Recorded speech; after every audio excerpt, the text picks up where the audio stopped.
शेर दिल पर आज एक ऐसी मेहमान को अपने साथ में लेकर आई हूं जो पिछले 2 साल से एक ऐसी लड़ाई में लगी हुई है जिसका पता नहीं आगे जाकर क्या हो, लेकिन ये एक सिंगल मॉम है जो रुकना नहीं चाहती, जो थमना नहीं चाहती, क्योंकि इनकी जैसे माओं की वजह से शायद बहुत सारे और भी मदर्स और उनके बच्चों को एक होप मिलेगा।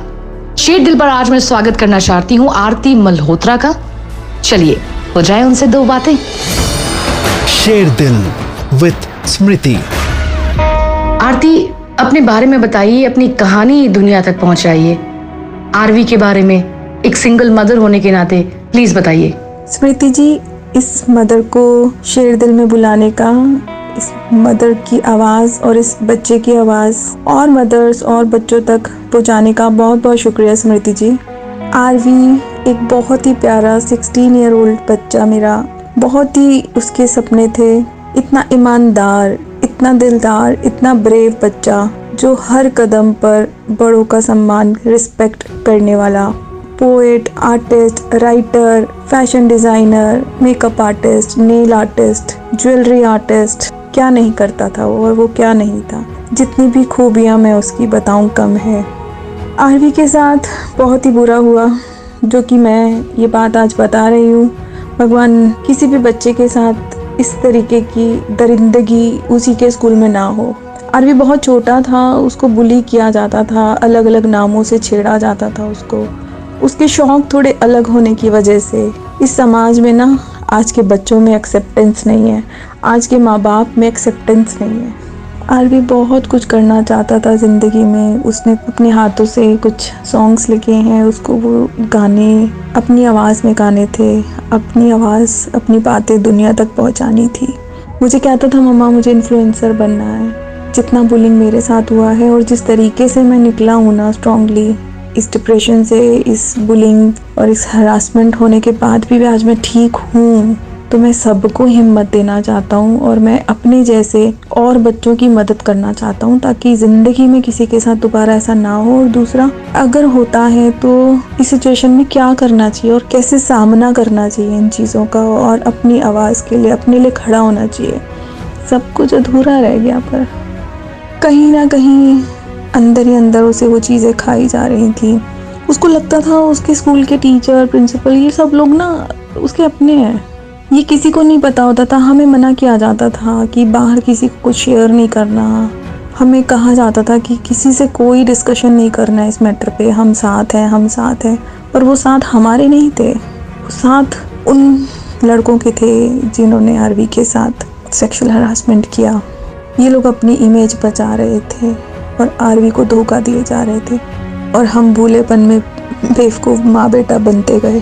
प्यार में बहुत जद्दोजहद करी, बहुत कुछ कोशिशें करी स्कूल को समझाने की, स्कूल ने आरवी को समझाने की, डॉक्टर्स ने स्कूल को समझाने की, स्कूल ने डॉक्टर्स को समझने की, बच्चे ने मुझे समझने की, मैंने बच्चे को समझाने की।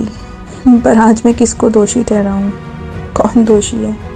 आप एक बच्चे से उम्मीद करते हो कि वो इतना बहादुर और इतना समझदार बन जाए कि उसके दिल पे कोई बात ही हर्ट ना हो। ये तो कमाल की बात है ना। आरवी के जाने के बाद पता है क्या हुआ? अचानक से मैंने अपने आप को समेटा, क्योंकि कौन लड़ेगा? माँ भी मैं, बाप भी मैं, खड़े तो होना था। मैं समझ सकती हूँ आपकी पीड़ा, शायद नहीं समझ सकती हूँ, क्योंकि एक बच्चे को खोना, अपने बच्चे को खोना, और ये जो दर्द है एक माँ ही समझ सकती है मेरे ख्याल से।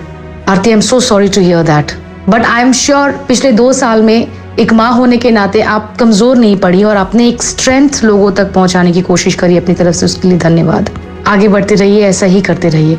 आरती, इंडियन लॉज आरवी के जैसे बच्चों के लिए क्या है, कैसे हैं, और आप क्या बदलाव चाहती हैं? हमारे लॉ में एक्चुअली ना सिस्टम थोड़ा स्लो है, न्याय है, मैं नहीं कहती न्याय नहीं है, और मैं बहुत पॉजिटिव हूँ। आरवी को जस्टिस 100% मिल के रहेगा। थोड़ा समय लग सकता है या कुछ चैलेंजेस आ सकते हैं, पर जस्टिस को रोका नहीं जा सकता। कुछ कुछ ऐसी गाइडलाइंस निकलनी चाहिए जिसमें कि स्कूल को बाउंड होना चाहिए, जितने भी एजुकेशनल इंस्टीट्यूशंस हैं उन सबको बाउंड होना चाहिए सेक्सुअलिटी की नॉलेज देने के लिए। क्योंकि आप लोग ये सोचते हो कि बच्चों को नहीं बताओगे तो सही रहेगा, नहीं बताने से उनको गलत इन्फॉर्मेशन मिलेगी, गलत नॉलेज मिलेगी, उनको सही डायरेक्शन नहीं मिलेगा, तो उनका कितना बड़ा लॉस होगा। मैं नहीं चाहती ज़िंदगी में हमें खो करके ही सब कुछ समझ आए, तो समय रहते ही समझ लेना ज़्यादा अच्छा है। सही कहा आपने आरती। सबसे ज़्यादा मुझे दुख पहुंचाते हैं जो सोशल मीडिया के अननोन लोग कमेंट्स जो करते हैं ना, जो बिल्कुल सोचते नहीं है सामने वालों के बारे में, बस उनको मजाक करना है और अपने कमेंट्स पे कुछ लाइक्स पाने हैं, तो बस कितना ही दर्द क्यों ना हो, कितना ही खराब क्यों ना लिखना, वो लिख देते हैं। ऐसे लोगों के बारे में क्या कहना चाहेंगे? देखिए स्मृति, जो ये जितने भी कमेंट्स करने वाले लोग हैं ना, सही बोला आपने, फ्री फोकट के, क्योंकि वो वाकई फ्री फोकट के हैं। उनके पास कोई काम ही नहीं है और वो खुद की लाइफ से इतने तंग है, इतने फ्रस्ट्रेटेड हैं, और दूसरों की खुशियों से, दूसरों के ग्रोथ से, दूसरों के हर एक मूव से, अच्छे मूव से उनको तकलीफ होती है, तो वो ट्रिगर करते हैं, वो जानबूझ के, उनका काम ही यही है। और मेरे केस में भी ऐसा हुआ, मुझे जानबूझ के ट्रिगर कराने के लिए, जानबूझ के मुझे तंग करने के लिए कह लो, या डिफेम करने के लिए, या जानबूझ के मेरी ऑडियंस का डिफरेंट डायरेक्शन में ले करके जाने के लिए अटेंशन किया गया।